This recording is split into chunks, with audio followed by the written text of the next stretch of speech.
মাটিৰে চিলি মতে ভাং খাই মহাদেৱে দুগু দুগু দুগু দুম্বৰুবা। বিহু মঞ্চৰ বাবে সাজু জনপ্ৰিয় কণ্ঠশিল্পী ধন্তি দাস। ও জানৈ তুমি মোৰ মেনকা ও জান দূৰণিতে। আখৰত ব্যস্ত জনপ্ৰিয় কণ্ঠশিল্পী ধন্তি দাস।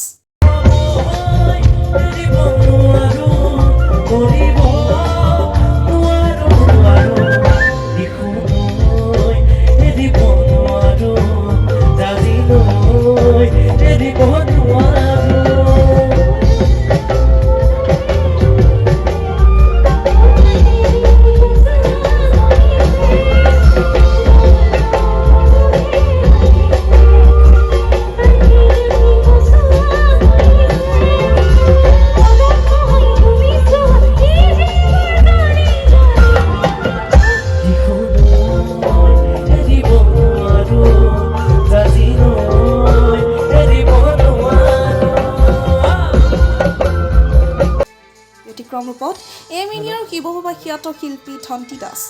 বিভিন্ন লোককৃষ্টিৰ সমাহাৰেৰে নতুন ৰূপত সুদূৰ যোৰহাটৰ পৰা আহি নলবাৰী বেলসৰৰ মুকলি পথাৰত সংগীতৰ আখৰাত ব্যস্ত কণ্ঠশিল্পী ধন্তি দাস আৰু পৰিস্মিতা শৰ্মা। বিহুলৈ মাজত মাত্ৰ 7টা দিন বাকী। সমগ্ৰ ৰাজ্যতে হেঁপাহৰ ৰঙালী বিহুটিক আদৰাৰ বাবে অসমীয়া সমাজৰ ব্যাপক পাৰভঙা উৎসাহ। শ্ৰোতা দৰ্শকক কিদৰে আপ্লুত কৰিব পাৰি তাক লৈ বিহুৱা নাচনীৰ লগতে কণ্ঠশিল্পীসকলো ব্যস্ত হৈ পৰা দেখা যায় নতুন নতুন গীত লৈ আখৰা। ঠিক তেনেদৰে যোৰহাটৰ ধন্তি দাসে ধেমাজি জীয়ৰী, শিৱসাগৰৰ ঢুলীয়া বাদ্যশিল্পী, ডিব্ৰুগড়ৰ কণ্ঠশিল্পী, নলবাৰীৰ বাদ্যশিল্পীসকলক একত্ৰিত কৰি সংগীত যাত্ৰা অব্যাহত ৰাখিছে। যি সময়ত শিল্পীসকলে 6-7 লাখ টকা লৈ অনুষ্ঠান কৰি আহিছে, ঠিক তেনে সময়তে সস্তীয়া জনপ্ৰিয়তাৰ পৰা নিলগত থাকি 1-1.5 লাখ টকা শ্ৰোতা দৰ্শক নিভাজ চকুতেৰে আমোদিবলৈ সাজু হৈ উঠা দেখা যায় কণ্ঠশিল্পী ধন্তি দাস আৰু পৰিস্মিতা শৰ্মা।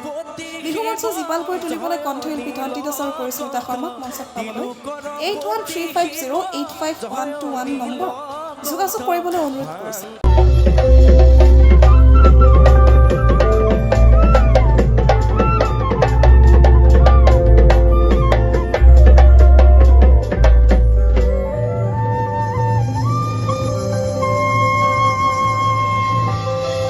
মৰম হেলা মইনা বুকুতেৰ সুৰে আপোন বুলি এবাৰলে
আছোঁ এইবাৰ যোৰহাটৰ পৰা নলবাৰীত কৰিছোঁ নলবাৰী বেলচৰ আপোনালোকৰ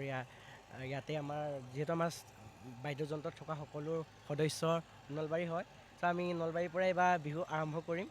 পূৰা বিহুত ইয়াৰ অখৰাত ব্যস্ত আমোদ দিবৰ কাৰণে বাবা লৈছোঁ মিনি লৈছোঁ আৰু বিহু গান লৈছোঁ বিশেষকৈ আমাৰ আপাৰ আচামতো পূৰা বিহু লাগে আৰু ল'ৱাৰ আচামত গাবলৈ অলপ ৰিদমৰ গান লাগে তেনেকৈ জুবিন দা মাজুলী মন যায় তেনেকুৱা ধৰণৰ কিছুমান গান লৈছোঁ গাবৰ কাৰণে আমাৰ গুৱাহাটীত 1.5 লাখৰ পৰা আৰু জেগা লৈ লৈ পিনি 2 লাখ 20লৈকে হৈ যায় যিহেতু আমি গোটেই টিমটো গ'লে বহুতখিনি খৰচ হৈ যায় 1.5 পৰা 2 ভিতৰতে আমাৰ শ্ব'খিনি বুকিং চলি আছে আৰু এতিয়া হয় হয় মোৰ ছোৱালীজনী হৈ গ'ল ধেমাজি আৰু তাই খুব ধুনীয়া বাঁহী বজায় সেইকাৰণে তাইক মই ল'লোঁ আৰু যোনজন মানে মোৰ লগত ঢোল বজায় তেওঁ হৈ গ'ল শিৱসাগৰৰ তেওঁ আজি মোৰ লগত 3-4 বছৰ দিন বজাই আছে তেওঁক এৰিব নোৱাৰোঁ বাকীখিনি চব নলবাৰী আমি আগতে শ্ব' কৰিছোঁ তেওঁলোকৰ লগত কিন্তু এইবাৰ আমি গোটেই এটা টিমৱৰ্ক হিচাপে কাম কৰিবলৈ আগবাঢ়িছোঁ আৰু হয়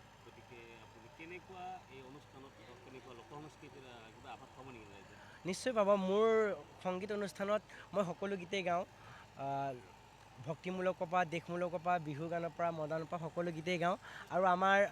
শ্ব'খিনি অকণমান বেলেগতকৈ অলপ বেলেগ কৰিবলৈ চেষ্টা কৰোঁ আৰু হয় ঠিক আছে প্ৰথম মিনিটো গুণগুণাই দিছোঁ ভাদ মাসে মিনি করম পূজা মে ले जाबो ए मिनी তোকে ভাগাকে প্যার জাগে মিনি তোকে দেখিলে হবি নে নাই আপোন গৰি এই জনমে মই বাগানিয়া চোৰা তোৰ বিনে মই পাগলা মই বাগানিয়া চোৰা তোৰ বিনে মই পাগলা হবি নে নাই মিনি মোর জীবন সাথিয়া দিবানা হলি তোর প্যার মে মিনি রে ভইচটো অকণমান ভাগি আছে যিহেতু ৰিহাৰ্চেল কৰি আছোঁ আজি অকণমান মোৰ ভইচটো ওলাইছেহে বাবা কেন বাবা তুমি ঠিক আছে বাবা ঠিক আছে বাবা তুমি ত্ৰিভুবনৰ ভোলা তুমি তিনয়নৰ সংগীত তোমাৰ নন্দী ভিঙ্গি সতী তোমাৰ মা পাৰ্বতী তুমি আদি কৈলাসৰ পতি হে ভাং খাই তোলা কুচনিতে টোপোলা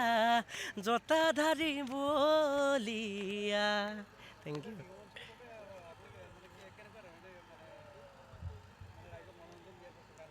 মনোৰঞ্জন দিবৰ কাৰণে বাবা গাম মিনি গাম তাৰপিছত ৰাইজৰ ৰিকুৱেষ্ট অনুসৰি বিহুখিনিতো আছেই আৰু জুবিন দা গোটেই আমি পুৰণা বিহু যিমানখিনি পাৰিছোঁ নতুন ৰূপত আমি নিজেও সজাই লৈছোঁ আৰু বাকী